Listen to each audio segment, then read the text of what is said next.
د طالبانو مشر اختریز پیغام کې نړیوالو ته څه ویلي دي، خلکو ته څه ویلي دي او افغانانو ته څه ویلي دي. راځئ ویډیو تر اخره وګورئ تر څو له هر څه خبر کړم. د طالبانو د مشر اختریز پیغام کې ویل شوي دي چې له امریکا او نړیوالې ټولنې سره ښې اړیکې غواړو.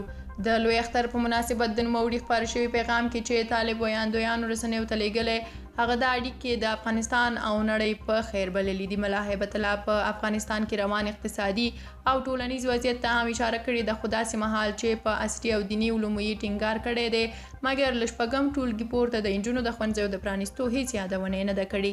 د طالبانو مشر ملا هیبت الله وایي د امریکا په ګډون له ټولې نړۍ سره ښې اړیکې او پیاوړي ډیپلوماتیکي اړیکې غواړي. هغه دا خبره د لوی اختر په مناسبت خپل پیغام کې کړې دي.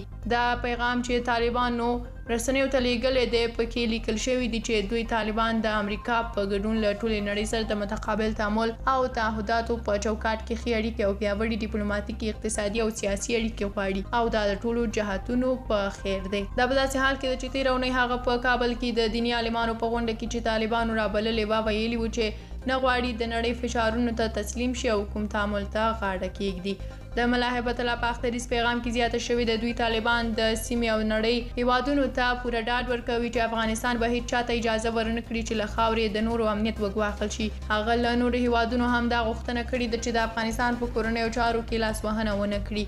ملا هیبت الله داسې مهال د افغانستان له خاورې د نورو پر ضد د ګټې نه اخیستو خبره کوي چې پرون ازبکستان وویل د افغانستان له لوري پرون 15 توغندي د دې هیواد په جنوب ختیځ کې یو سرحدي ښار توغول شوي دي، خو هیڅ چاته ضرر نه دی رسېدلی.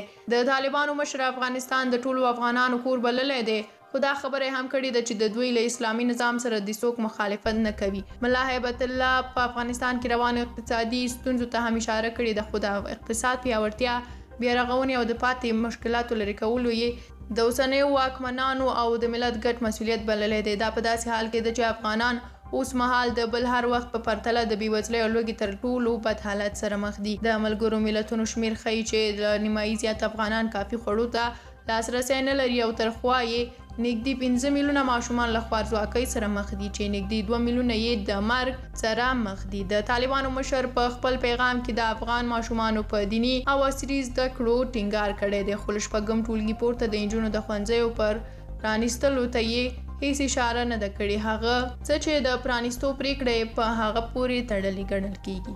ستاسو له ملتیا ډیره مننه کوم درنو لیدونکو. زموږ چینل در سره همدا سبسکرایب کړئ تر څو له تازه خبرونو خبر شئ. تر بیا ښه وخت ولرئ.